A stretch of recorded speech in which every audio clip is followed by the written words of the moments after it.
Hey there, 103. Let's dive into part 2 of our liberation teaching, aka In It to Win It, with each and every child. So we want to talk first about anti-bias education and how that relates to liberation teaching. So I think most of you are probably familiar with the ideas of anti-bias education, which is an explicit and intentional approach to teaching children empathy and understanding others. That's really important, and we don't want to lose sight of that. We certainly want to teach children how to empathize with others.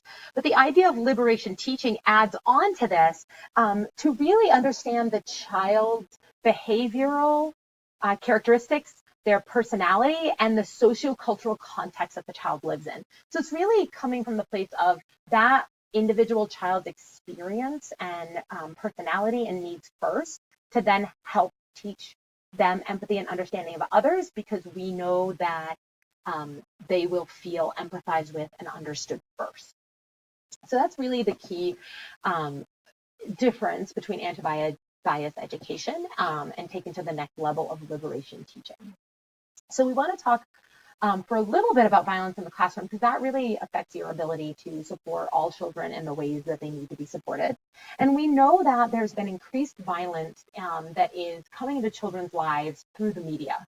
And this quote from DL Levin really sums it up. The more frequent, carried, and extreme the violence children experience, the more likely their ideas and behavior will be affected by that violence, and the more help they will need from us as adults in working through the harmful effects of that violence and learning how to be nonviolent themselves. So as we all know, children learn what they live. So if they live more violence, they are going to learn that violence and bring that violence into their lives. However, if they have significant adults who can attend to them and teach them another way, they can learn another way, even if the rest of the world around them carries that violence. So let's talk about this continuum of violence in children's lives. At the base level, there is some base entertainment violence that comes from pop culture. These are everyday children's shows, from Powerpuff Girls to SpongeBob. There is violence in developmentally appropriate children's programming. Granted, there are beautiful shows like Daniel Tiger and shows of that nature that really steer clear, but there are a lot of pop culture experiences that children have where they just see everyday violence, even in developmentally appropriate spheres. Next up that level is exposure to real world violence through the media. So not as many children, but still a lot of children will have exposure to real world violence through the media. They may overhear a news broadcast on radio or TV when their parents are tuned into that. They may hear adults talking. An example of this is when my daughter and I were getting ready to go to the Women's March in January, she asked me if people were going to be killed. And I was shocked, to say the least. And when I inquired more about that and wanted to know more, it occurred to me that she had heard about the Charlottesville riots and the violence there and even the death of an attendee. And I had to explain to her that this is, a different experience. That's my job to keep her safe. If she ever felt unsafe, we should talk about that. We should make a plan, so on and so forth. So that's an example of a child, my child, being exposed to real world violence through media. And that can be intentionally or unintentional. So, and smaller percentage of children, but more significant, is an isolated traumatic exposure to violence. So that can be home, community, surroundings, but it's isolated. It's one, maybe two. It is distinctly different from continuous exposure to violence. This could be a home break-in. This could be a incident on a street where a child sees something tragic happen. So I have another story to illustrate this. My daughter and I were going to see a play in Longmont, and we were walking down Main Street, and a woman with a mental health disorder lunged at my child from a bus stop and started hurling swear words and insults at my daughter and saying really horribly terrible things. This woman was clearly very mentally ill, but it was pretty significant experience that my daughter had. Now, I wouldn't quite call this exposure to violence, but if this woman had actually acted on the threats she made to my daughter, or had lunged at us with a knife or other weapon, or had tried to hurt us, that would be an isolated traumatic exposure of violence in the community.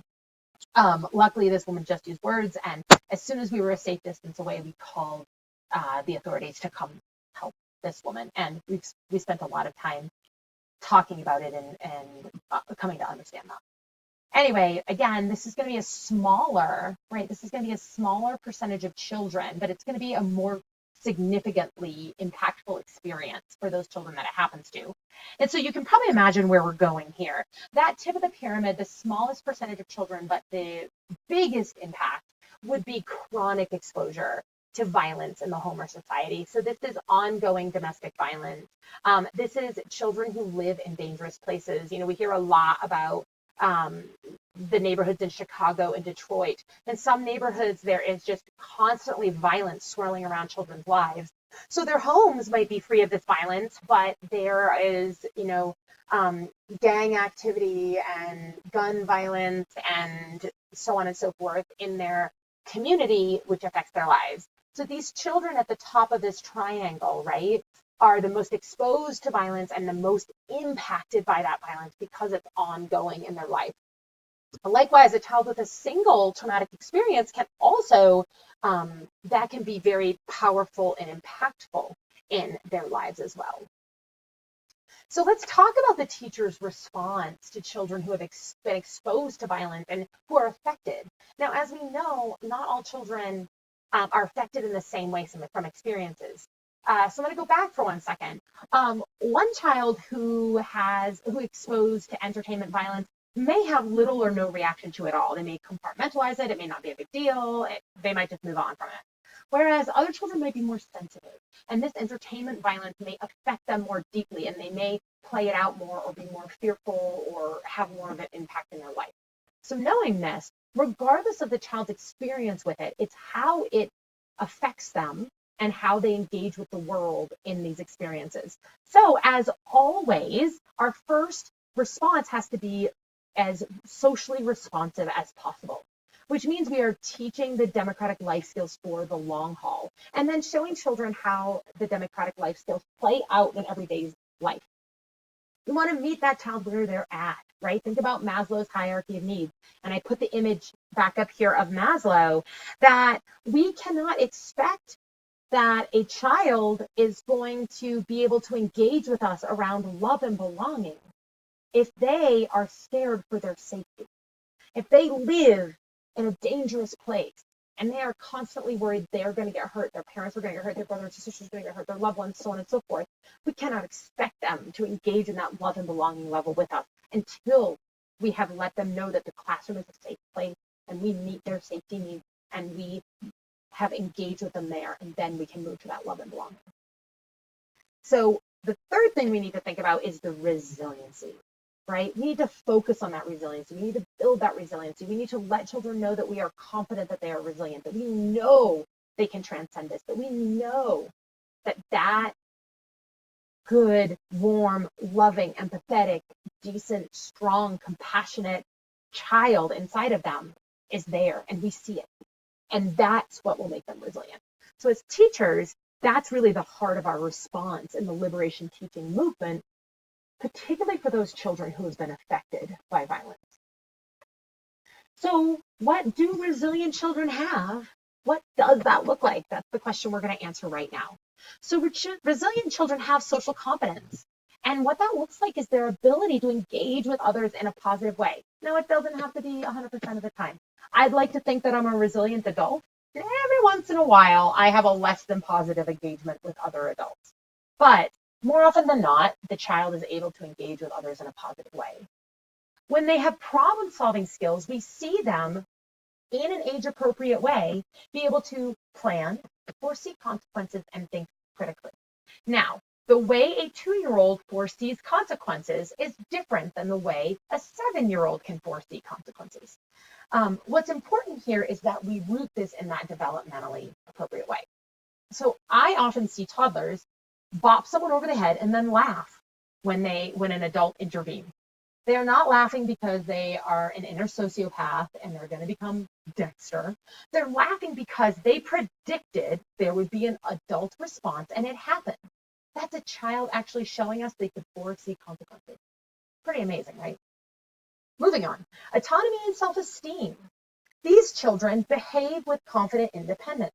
Now, they may have mistaken behavior with confident independence, but that also shows us that a child is resilient with autonomy and self-esteem. And then they have a sense of purpose and future. We generally see optimism from children who are resilient. So what are the factors that affect resiliency? First, there's the child's personality. Now, as we have talked about, personality is not fixed, it is evolving. And the things that interplay with the child's personality to help it evolve are the social environment and the characteristics of the child's family. These three things are always mingling and bumping into each other, which continues to shape the child's personality. The child's personality will continue to shape the family, and the social environment shapes the family as well as the child's personality. And the interplay goes on and on. And so it is really important for us to understand these three factors and the interplay of them so we can mentor children who need help with them and be that buffer that they need sometimes. It is important to note that when we fail to do this, it can lead to children's stigmatization, and it can and will worsen the behavior if that happens. So if we are not supporting the children in the classroom who need that, then their peers will push them away because the peers do not know how to help that child, and we will see an increase in these behaviors. Now that we understand this, I want you to tune in to the last screencast of this week, and that's the bullying screencast. We're going to dive into this concept of bullying and how we can help children with bullying behavior.